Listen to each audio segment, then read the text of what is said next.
My name is Littlejohn. I'm from New Prospect, South Carolina. I'm 54 years old. I've been prospecting since I was 12 years old. Started working in 1999 for the Gold Prospectors of America at their camp in Nome, Alaska, Cripple River. At that camp, I was a plumber. Done a lot of the plumbing work, infrastructure, automated water system, just things like that. Kept busy. Then I moved to the outer camps and got really busy after that, spending my time finding gold, showing people how to find gold, and looking for gold all over the wilderness. Supplying the camp is something I've been used to doing, taking care of people in a camp, teaching people how to find the gold in an area. Spent a lot of time doing all parts of it. My first prospecting adventures were when I was 12 years old. My great-grandfather took me out. He carried me into North Carolina. We went out prospecting, and he showed me how to find gold. 12 years old. It was amazing. He didn't show me where to find how to make the Carolina moonshine. He'd go slip off and make that. He didn't make that with me around, but he did teach me how to find the gold, and that was always a thing to enjoy. A lot of prospecting of all different kinds. Spent time on excavator digging. Spent a lot of time on shovel digging. Spent a lot of time on high bankers, metal detectors. I've spent a lot of time with a metal detector on the property in Alaska. I go along the property up there, and every now and then I find something really interesting. They were asking on one of the things they wanted me to tell about was what I found on my trips up in the wilderness up there, or something that happened, and stuff. So if you look in this pan I've got here, there's an old square-headed nail that was probably dropped in the area where I was doing my metal detecting in Nome, Alaska, probably around 1900, 1910. That nail come hitting the ground. This nail was 4 inches in the ground when I found it with my metal detector in a wash.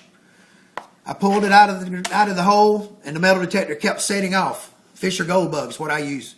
As it kept setting off, I kept looking at the display. It said 8 inches. I kept going. About 7 inches down, we found this nice little nugget sitting in the hole, almost directly underneath the nail. Metal detector's reading 2 different targets. So I kept digging until I found 2 different targets. So we ended up with 2 targets. So that's one of the things that's happened along the ways up there that I've enjoyed and had fun with. Another thing that happened over the years is I found what I considered a really nice nugget, I call it a chiclet nugget. And it's just about a 1/4 ounce nugget. And I found that while I was gold dredging. So I've a lot of experience with the dredging, a lot of experience with the metal detector, a lot of experience with high bankers.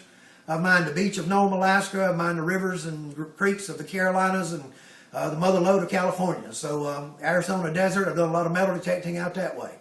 I've used all kinds of mining equipment in the past and look forward to using anything y'all guys want to use, and let's go find some gold.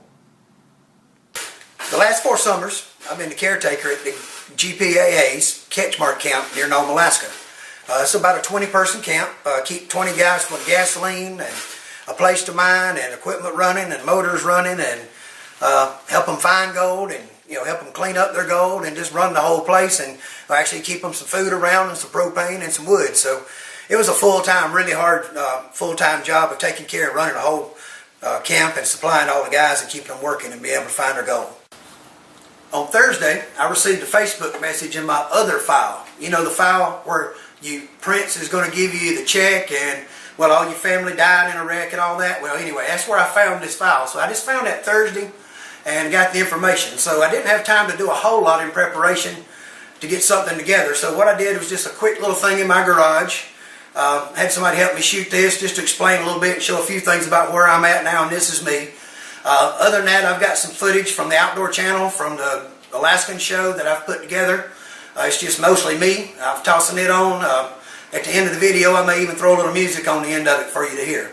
One of my original songs, and just sit around the campfire gold prospecting stuff. Like I say, look forward to working with you. I think there's some things I could offer to help. I can work with anybody and would be honored to help and work with this project.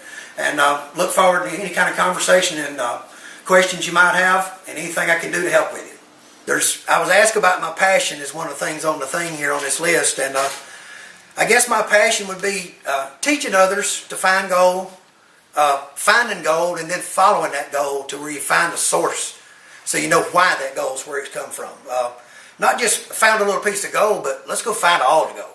Let's find out where the gold's coming from. Let's see, let's see why it got to that place and why the good Lord put it there and what we can go do to find some of it. Hope that helps you get an idea a little bit of what I'm about. I've done the video stuff that I put together. I think it'll explain a little bit about me. Toward the end of it, there's a section there where I get a little emotional, and that's when the camera guys ask me about, you know, what's your emotional thing that happens with you at the camp up here? What goes on? And I got to tell you, when you got a camp full of 60, 70, and 80-year-olds, they get attachment things, what you don't want to do, because that hurts a lot when you let that happen. So, you know, that's where the emotions came in on that part of the video at the end. I guess that just shows I can be happy and go lucky and play with my little ground squirrels, or I can be running around the yard doing whatever, but that's just the way it works with me. One of the things that I asked about was crazy things that have happened in adventures. I've been to Alaska 14 summers. I've run into a lot of critters. I've run into beavers that weighed 70 pounds. I've run into those little ground squirrels you see that I play with. They're just like pets. Got foxes that come around to pick up the scraps and get fed. We also run up on muskox and grizzly bears. Run up on both of those on the trail on my ATV, out riding along with a load of supplies on the trailer, minding my own business, and here I come around the curve and there's a muskox standing in the whole road right in the middle of the trail. Okay, I was out on my ATV, had a load of supplies coming around the trail. ATV trailer, all the supplies on the back, just kind of curving around the corner. I turned around and next thing you know, about 20 feet in front of me is this muskox. He's a big boy, about 800, 900 pounds, standing right in the middle of the trail.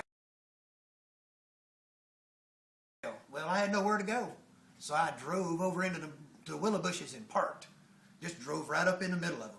Me, the trailer and all, sitting in the middle of the willow bushes, and this muskox is standing there looking at me. And he turns his head and he looks at me this way, and then he looks at me this way, and then he looks back and he just stands there and he goes, snorts a little bit, kicks the ground and waits around. I named him Roadblock. He liked to hang around and bother me, but we let him stay 3 weeks. We never run him off, because if a muskox is around, a grizzly bear won't come to town. It's just something we picked up and learned a long time ago. They won't come around. So I used that for my advantage and didn't run Roadblock off, and we got to be actually pretty good buddies. He let me get by without blocking me after about a week. But it was adventuresome. I told people when they come down the trail, if he comes, just stop and stand there and look at him. He didn't bother anybody. He just had his way. Thank you. I've had experience with all phases of mining, from dredging to high bankers to metal detectors, from just a pan, in which the pan's the secret to the whole thing. It starts with a pan and ends with a pan. No matter where you go, it always starts and ends with a gold pan. That's just the way good prospecting is. There's on that bucket there, and the cat got into it, I'm pretty sure.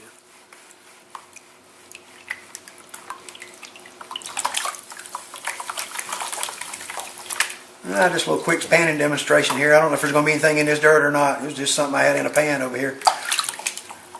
You prospectors, we leave dirt sitting around everywhere. You have dirt in the bucket, dirt in the pan, dirt all over the place. Secret in the pan is just take it down slow, see what you got. You see it just got darker and darker as I went. That's the lights going away and the heavy staying in the pan. And no matter what you're panning, the first thing you got to do is you got to pan through it and get it down, see what's in it. There's a little piece right there. I can already see one. Let's just take it down a little bit quicker. A little motion I use here, a little side to side motion. You notice my gold's still behind that first riffle. I don't know if you can see this or not. There's a gold in here right behind that riffle. There's a piece right there. There's all this black sand. I'm going to bring it up a little bit, make it a little easier to see. We see that flake? I'm just going to break that plate like that and work it down. Then I want to pull everything back again, right back into the bottom of the pan. Shake it out and work it one more time off. Let's see if we can get the light stuff off there and see what we got. We're not going to get it real clean because it's going to take a lot of time to get all that off of there. It's a lot of heavy black sand. But let's see if that piece is still behind that riffle when we get it down a little lower. That's where it should be.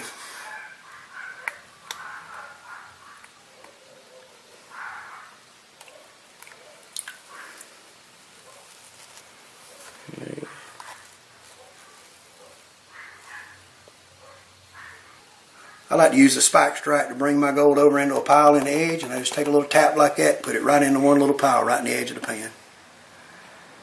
That's it.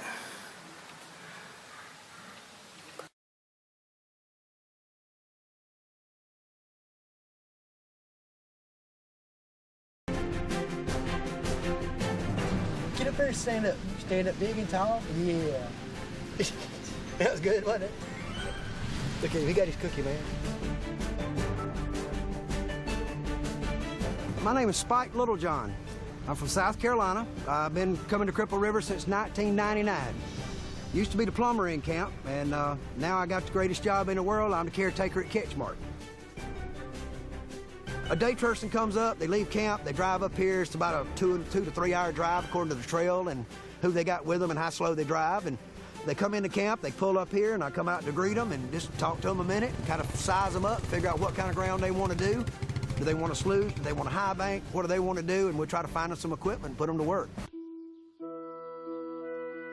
Spike Littlejohn is the caretaker of this camp, and his passion for adventure and discovery is apparent to all that cross his path. So you want to work, and this stuff, when you get into a piece of it that's broke, you want to work down 4, 5, 6 layers, which may be 8 or 10 inches of breaks. The stuff you want to mostly run is the layer that's got that in it. It's little things up here that you deal with, and you just have to make them all work. And there's no such thing as something you can't do. It's just something you got to figure out a way to do, is the way I always looked at it. So. In their downtime, Spike visits the trommel crew for some repair work. I think we have to do what we can. We're like the shop out in the middle of nowhere. Everybody helps out, helps each other, just like I'm helping Spike. We're fixing that for him, so we do help each other, and that's what we do all the time. We work together. Hey, don't come back to George's shop this week. No more this week. Where's the damn hand? Shut up. We put it together next year, we may have to do a little readjusting to these. You just hook the trailer to the ball. The wheels don't touch the ground at all. Right. That's the way you get it there. When we come back, Spike heads out to resupply a dredger, staying at the most remote hooch on the property. I remember the first year I come to camp, I was sitting in camp down there, and they were talking about, let's go mine that beach. And I looked at the beach, and then I looked at that trail going out the back of camp, going up the side of that mountain. That was the end of that. I was gone up the trail. I had to see what was here. We lose him. Take an old guy over the hill, and 2 years later, he's not on this earth. But at least he got to enjoy those 2 weeks. At the end of the year, you all say goodbye, and you hope it works out. Next year, you hope you see all of them, but it don't always work. And they're friends forever, most of them, they really are. So to me, that helps a lot. So.